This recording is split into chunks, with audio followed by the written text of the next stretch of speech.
Hello, hello, hello, everyone, and welcome back to World of Warcraft. This is going to be an introduction to a series of videos I'm going to be doing that have been thinking about for a little while, especially given the changes that were announced that are going to be coming when Shadowlands comes out. So, if you haven't heard, there's going to be some changes to the game in terms of its levels and leveling. There's going to be a level squish. We're getting squished back from level 120 to level 60. Actually, we're going to be squished back to level 50 and then level from 50 to 60 in Shadowlands. This also means they are changing the leveling experience in the game. They're also changing the starter zone experience in the game. They're actually going to be adding a brand new starter zone for people who are brand new to the game to help them kind of get used to some of the things in the game. Because of this, I was thinking about how it's going to change the starter zone experience for players.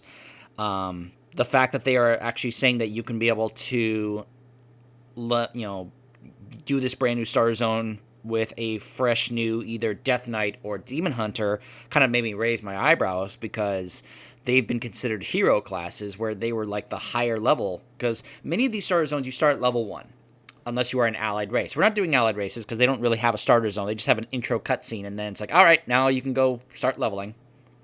So this is going to be focused on 13 starter zone areas somewhat, and I'll explain that in a bit.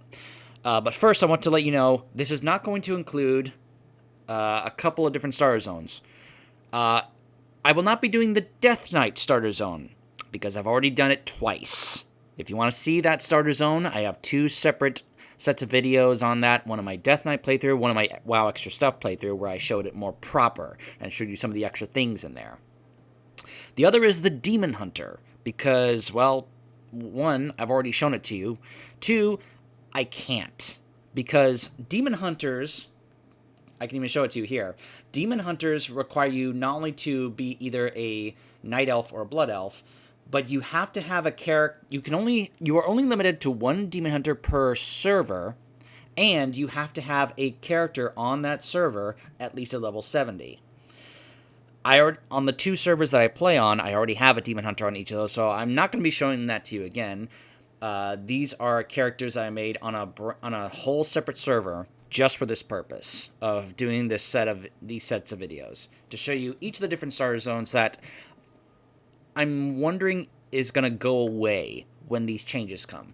And because of that, I thought, why don't we go ahead and take a look at these before it's possible some of these get changed, or we can't really do this anymore. From what I've heard, we might still be able to do so, but let's just say that because of the fact that we'll be able to jump into any expansion once we get to like level 10 or so, that's going to change some things.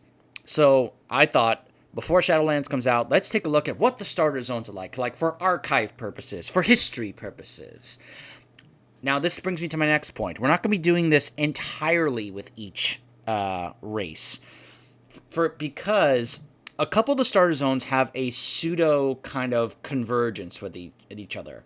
What I mean by that is Dun Morogh, the area in Eastern Kingdoms, is shared by both the dwarves and the gnomes. So you do the initial area for that race, and then they both kind of go to the same area. The other applies for the trolls and the orcs. Yeah, just pretend that the trolls and the orcs, they both have their own separate area, and then they converge into the same area, basically. So because of that, we're only going to very briefly be looking at the gnomes and the trolls, and then I'll be showing the rest of the starter zones in Dun Morogh and Durotar with the orcs and the dwarves. Look, nothing against the trolls and the gnomes, but I just think it's more appropriate, since those are considered the dwarf zone, and Durotar is, of course, considered like the orc zone. I mean, that's just my take on it. If you love trolls and gnomes, sorry.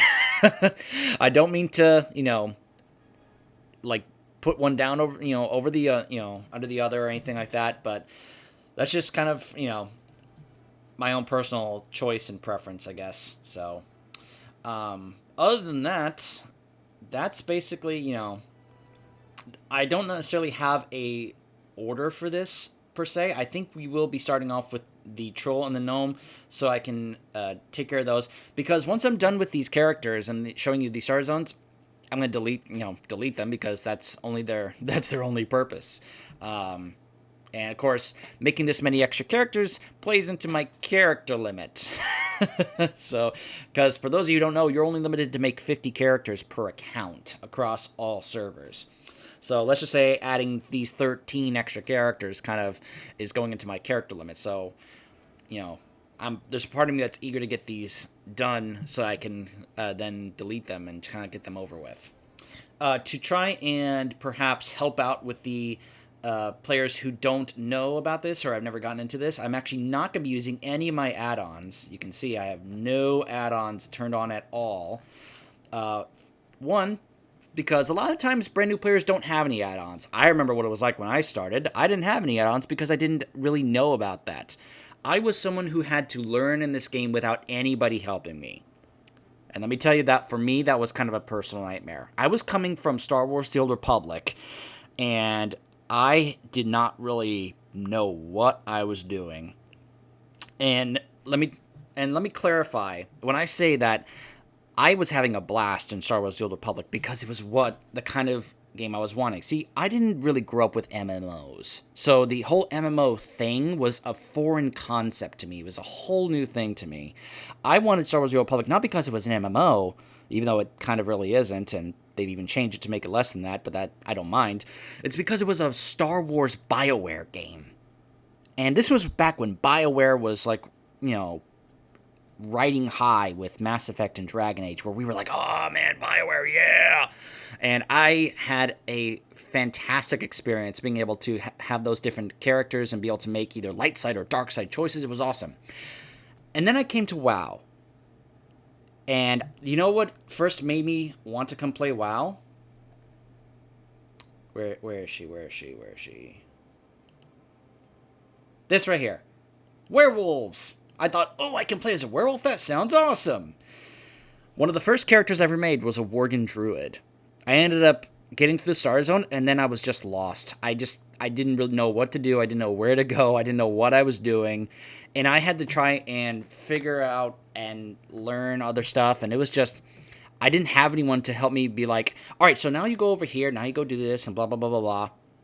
So that's another intent here is, I'm hoping these videos are going to be somewhat of a helpful guide for those of you who perhaps never had anyone to help you with these, or you were wanting to get into this, but you're, hesitant because you're a little overwhelmed or you're a little intimidated by all this. And I can perfectly understand. It totally makes sense why you would feel that way. I felt that way myself. So I hope these will be helpful for you guys. And, well, whether or not this actually changes the experience or not, we'll have to wait and see. But, yeah, this is basically what this series of videos is going to be. So I hope you guys will stick around and see what the different starter zones are like. And I will see you guys then.